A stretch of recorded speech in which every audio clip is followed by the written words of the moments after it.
Hello. Hi. It has been a little bit, and it is time to show off everything I have done in the past few weeks. Yay! This time around, I have more. Hopefully I can get more than 4 minutes out of my video. We'll have to wait and see. I feel like my videos are getting kind of boring, so if you want to, leave a comment saying if you find them boring or not, and maybe any suggestions you have. I don't want to be boring. Anyway, thank you, and enjoy. This video is split into 2 sections, the world section and the combat section. Last time we left off on some NPCs in a town, and this time I've expanded on those things. Like Jush's house. It has an inside now. Wow! Before I show it, I'll explain what I did. I ended up modeling the areas first, and then I created a system that switches you between the scenes, but also saves where you came from, so when you come back out, it can put you in the right place. I didn't take 3 days to figure out how to do that. What do you mean? And with that out of the way, you can go inside of Jush's house. It's a really simple house. All the stuff inside is for story purposes. I will add more to give it more life soon, but for now I like it. The camera here is also changed. It stays in place and follows you outside of the room, and I think that really suits it. But I've done something wrong. I don't know what. Figure it out later. The largest thing that'll probably be mentioned today is the pathway I made. What? Why is a pathway such a big thing, you ask? It's because pathways are gonna be what gives this game its sense of adventure. Another explanation coming up. In the middle of kingdoms, there are going to be things that I call pathways. Amazing name, right? Which will have challenges. More on that in a second. A puzzle, collectibles, and enemies. These pathways may be big, they may be small, they may be multiple between kingdoms. You won't know until you explore them. But because they're made by hand, they won't be randomized. I've only made one so far, which is right here. This one's pretty small, but that's because this is the first pathway you'll ever encounter in the game. So I haven't done much yet. But there is one thing I have done, and that is the challenge. I'm sorry, but I'm going to have to do another explanation.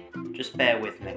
Challenges will be in the pathways, obviously. They're basically obstacle courses or a quota you have to reach in order to get some sort of collectible. They will have to be done with the abilities you have unlocked so far.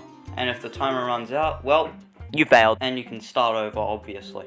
Explanation aside, I made an obstacle course which fits the theme of this pathway. And in this one, you have to blast your way up to the top before the timer runs out. They will be difficult. I'm just putting out a warning. It was so hard that not even I could do it.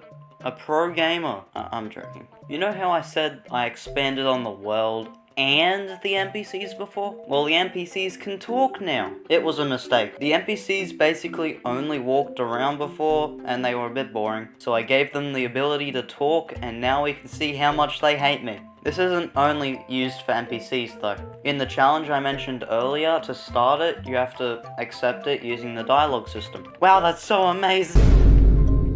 So I gave combat an overhaul. That was pretty cool. I'll talk about enemy targeting first. So combat was really hard before, right? You had to basically guess where you were going to hit based on the camera's rotation. Well, I didn't like that very much. After some coding and 5 failed attempts of trying to figure out how to correctly rotate the player, so now if you're close enough to the enemy and you press a button, the camera changes to always fit you and the target in the shot, and you will always be facing the enemy along with your abilities, always shooting towards the target. You can turn it off at any point too, obviously, by pressing a button or walking away. It works for NPCs too! Although if you aren't targeting anything, it's still incredibly difficult to aim. Again, I didn't like that very much. So after another 5 failed attempts of trying to figure out why raycasts wouldn't work, when you have your ability up, it will always show exactly where the ability is going to hit with this little target. Aside from this, I changed a few abilities. The biggest thing I changed was the teleporting orb thingy was swapped out for what I call the shocker. The shocker isn't anything special. All it does is fire really fast using a small amount of magic and deals little damage. The whole thing basically relies on effects, but I did change something else completely too.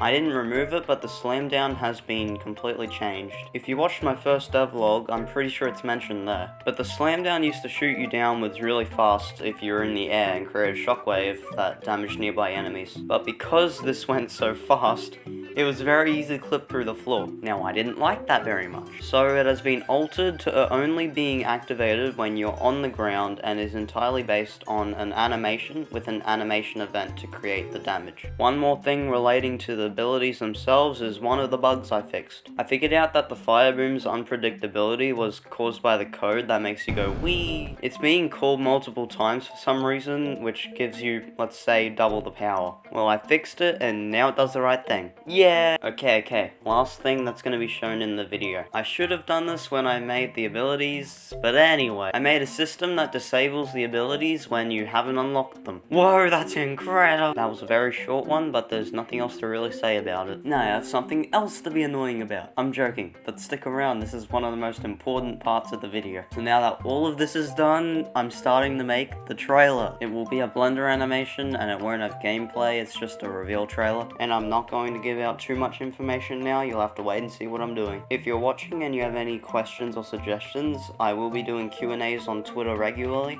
and sometimes on Instagram stories. They will both be linked in the description, and if you want to, you can also comment. I'm not asking you to follow all of them, but check out whatever you can, that would be awesome. I'm just going to start prioritizing Twitter, and when I'm closer to releasing a demo of the game, I'll be opening a Discord server. I just think engaging with people would be better than just posting GIFs and stuff, so I'm gonna do that. Now, this wouldn't be a YouTube video if I didn't say this in it, so if you did enjoy, like and consider subscribing. I'm small, but I'm worth your time, trust me. I'm on your screen for a reason. All I can say now is thank you for watching, and I'll see you when I have motivation again. Bye!